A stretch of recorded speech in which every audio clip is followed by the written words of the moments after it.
Hi लोगोफोर welcome back to माय YouTube channel so दिनैथ' गुरु बिहु नोंथांमोना मिथिखायो गुरु बिहु खालि हुंखा भाजा जायो हुंखा भाजाखौ आङो दायो संनो नागिरदों आरो ना थ' मैया आङो बिराद मैगं खाना लाबोखादों नोंथांमोना नुखादों जायनिखि मैयानि भिडिअखौ नायदों स' दायो मैया खाना लानाय खिनाखौ होनाय जानाय नंला आरो ना मानोना हासबेन्डआ माने बारा होननाङा होनना बुंदो थिकिया आरो लोगोफोर बिराद फाग्लिसो आङो खर'आ बिराद हामा आरो ना आंनि लोगो लोगो बागरो थिकिया आरो दावदैदोसो एवनानै जायो आरो ना बिथिं बाक्सा डिस्ट्रिक्ट जोंनिथिं फुङाव जाया आरो ना एखे सानजौफुं ना मा होनो 12:00-1:00 बरहियानो अमा बेदर माबा माबि बहुत भेराइटिस होनानै ओमफ्राय बेदर होनानै बरहियाके जायो आरो ना जुमायदो नैथिंनिया फुंनियावनो दावदिदो नैथिं गरेस्वराव फुङावनो दावदिदो एवनानै जायो आरो ना बिखौ मा होनो मैया आङो माने मुनिखौ खायाखैमोन नालाय थ' बेनिखायनो आङो एसे माने मुनिखौ खाना लानोसै दुब्लि खाथियानो जायो नालाय लोगोफोर नै आमदानि दङ दुब्लियाव बेफोरखौनो खानोसै आङो बाहाय लोगोफोर दुबाय बेफोरखौनो बाहाय खानोसै आङो मान सान्दुं दुंदो लोगोफोर नै तामान सान्दुं दुंदो एकदम बैसागु बोथोराव बिराद मोसानो गाहाम जागोन आरो ना स' गाइस जाखाबाय नै एसेल' खाबाय आङो बेखिनियानो थोगोन मानोना आरो बहुत दङ नालाय दावदैबो होगोन नालाय दैनि होगोन नालाय थ' बेनिखायनो लोगोफोर दायो आङो साहा लोंगासिनो आरो दा एकदमबारे मा होनो आङो फुङावनो साहा लोंनो मोनाबा हान्थि जाया आरो ना दा हासबेन्डआ बिराद दावराव खालामगासिनो आखाम जानोसै होननानै खिन्थु आङो साहा लोंग्रोगोन आं साहा लोंखांनासो आं ओंखाम संना होगोन साहा लोंग्रोआबा आं ओंखाम संना होआ आङो नैबे पियाज दरनि खालाय होगोन आङो नैथि मानै मुनि एसेल' नैबे थिकिया खाना लाबोदों मैया आंनि मुस्लिम बाराया नै थिकियाखौ नायदोलाय जि बरहिया गोरलै गोरलै मनिफ्राय लाबोदोंबा जों नागिरनायावथ' मोनासैनो लोगोफोर इमान नागिरबाय जोङो ओरै हाग्रा गैया गरेस्वरावसो बाहाय थांनो गोनां जाबाय आरो जोङो ओमफ्राय दा नैखिनाखौ आङो एवना लानोसै बासिना लानोसै आरो ना नैबे आलु दरसे होगोन आरो ना ओमफ्राय नैथिं थावबो होखाबाय लोगोफोर नैथिं आरो जि बरहियानो नै आङो हाना लाखाबाय थिकियाफोरखौ दायो आं एवलांबाय थानोसै लोगोफोर नोंथांमोना बिदि जायोना जाया कमेन्ट खालामबानो जाबाय आरोना लोगोफोर जोंहा माने आंनि बाराया माने आंनि मुस्लिम बाराया बियो माने बिदि जाया ना होनबाय नालाय थ' आं बिनिखायनो बेबायदि संनो गोनां जाबाय आरोना लोगोफोर हासबेन्डनि मथेसो संनो गोनां जायो लोगोफोर बिदिबा नोंथांमोना दिन्थिनोसै माबोरै सङो दा होनबाय नै एकदम तारातारि संहैदो लोगोफोर नङाबा रायजानांसिगोन आं हासबेन्डजों मानोना टाइमा बारबाय फुंनि टाइमा होनोसै हालदै लोगोफोर एकदम गोथां बुस्थुआव हालदै बिराद बुरजा नाङो नालाय थ' बुरजाहैनो आङो होनोसै नै बिदिखौ होनोसै आरो ना लोगोफोर मा एसेबां फाग्लि आङो लोगोफोर जि मिनिथावनालाय संख्रिखौनो होनायखौनो भिडिअ खालामबाय थादो जा आं नंबाय भिडिअ रेकर्डिंआनो जायासै लोगोफोर एम्मा नोंथांमोना दिन्थिनो नागिरदोंमोन आं मोजाङै मा जाखोलै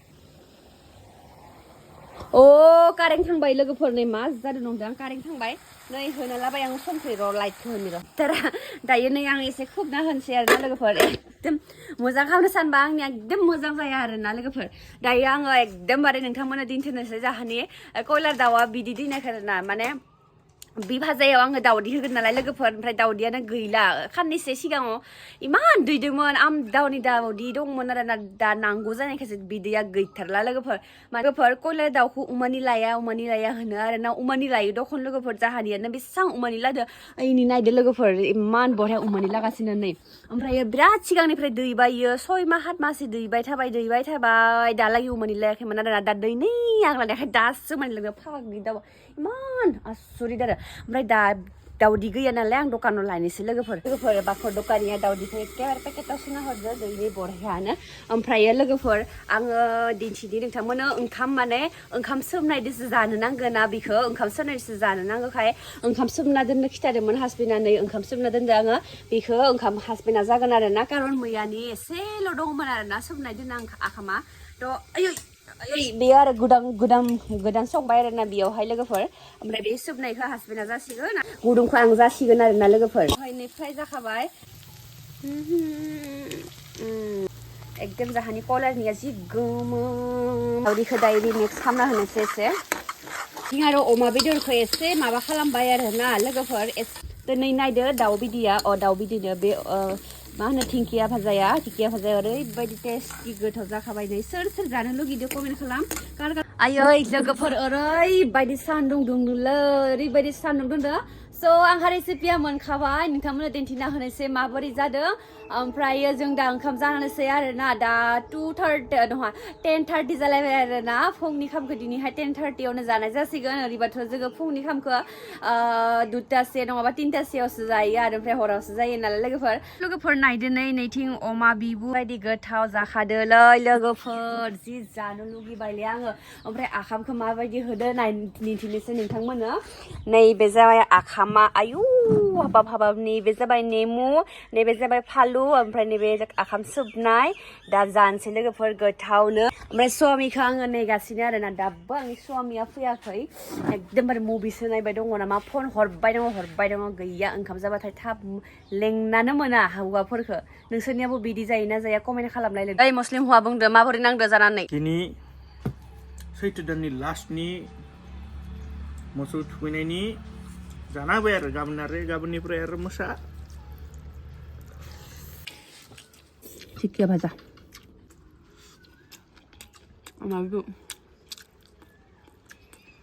नै गस्लाफोरखौ आङो सुबाय एकदमबारे 3:40 जाबाय आरोना 4टा जासिगोननो 3:40 जाबाय ओमफ्रायो जोंहा नै पाकानि वाल होदोंमोन ना बेयाव दै होनायानो जायाखैमोन आरोना थ' बेनिखायनो नै आङो बाहाय दै होनोसै आयौ नै पाइपा इमान ओलोरले पाइपखौ जइन खालामनानै आङो दै होनोसै दा मैयाबो दाखालिबो होआखै अखा हाबाय थादोंमोन ना लोगोफोर बेनिखायनो जइन खालामनाय इदि जाबाय आरोना नै दायो नै आंना जइन खालामनाय जायाखै नुबायना आंना जइन खालामनाय जायाखै पाइपआ गलांबाय नै लोगोफोर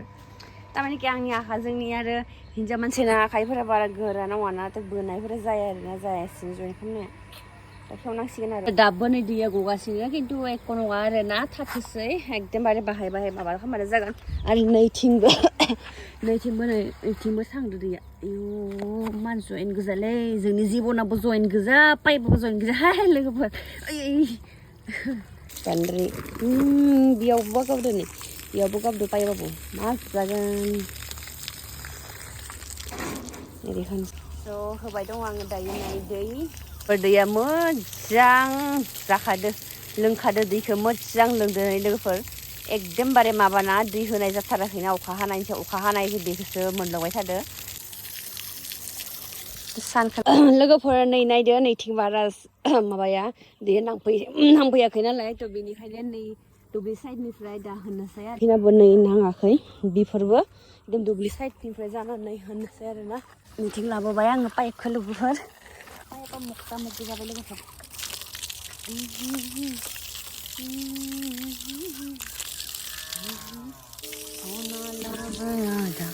चिरां जिल्लानि केराला होनि मोजांहाय